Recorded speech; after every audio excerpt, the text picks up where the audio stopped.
They're free.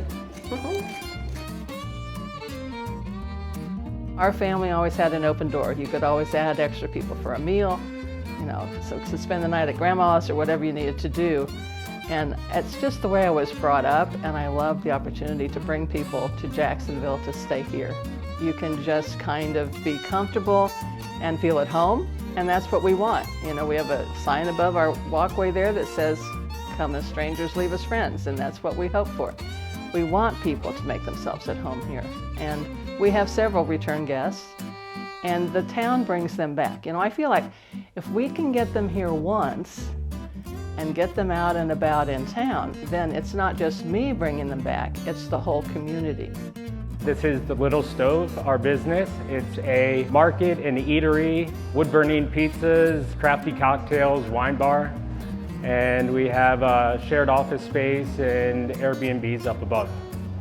There's been a lot of interest recently in people taking these old buildings and bringing them back to their original appearance, just keeping the life of the building going on and bringing new purpose to them. And it's important to our square, but it's as well important to our community. The culinary scene is getting to be quite wonderful, with new chefs coming in town, young and ambitious, and doing stuff that Jacksonville didn't really offer 6 years ago when we first moved here, but it's becoming quite exciting.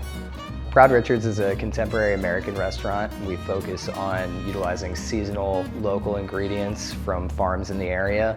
As far as my style of food and cuisine, I'm classically French trained, so most of my influence comes from Western European. I like to do kind of updated, modernized versions of very old dishes. My name's Abby Kafer, and I've worked at the Soapco Coffee House for 7 years and just took over in June of this year.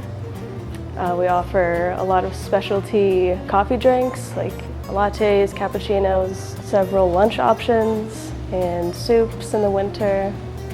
There's lots of stuff to choose from.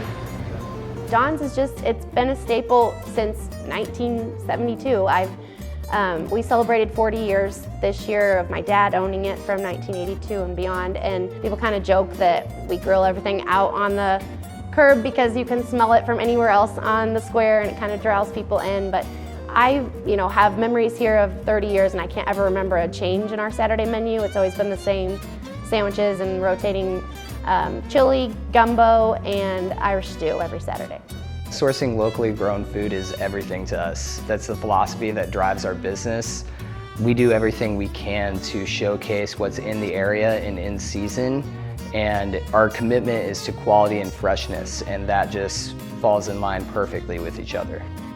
Got these wonderful buns from Abby Kafer at Soapco Coffee Shop. She's been a godsend. It really makes our burger something unique and allows us to do everything from scratch all the way down to the burger blend that we use from Jones. The only thing that we don't make scratch on this burger is American cheese, and that's just because why mess up something that's already perfect? My best relationship has been with Jones's Meat and Locker. So good that I named one of my pizzas after them, and it's obviously our style of a meat lover's pizza, but they do such a great job with their products that it's easy as my best pizza. Probably our biggest draw is that we sell locally raised meat and high quality meat. You can come in and you can ask for whatever you need. We'll cut things to your specifications, and like Terry said, locally grown products is very important to us.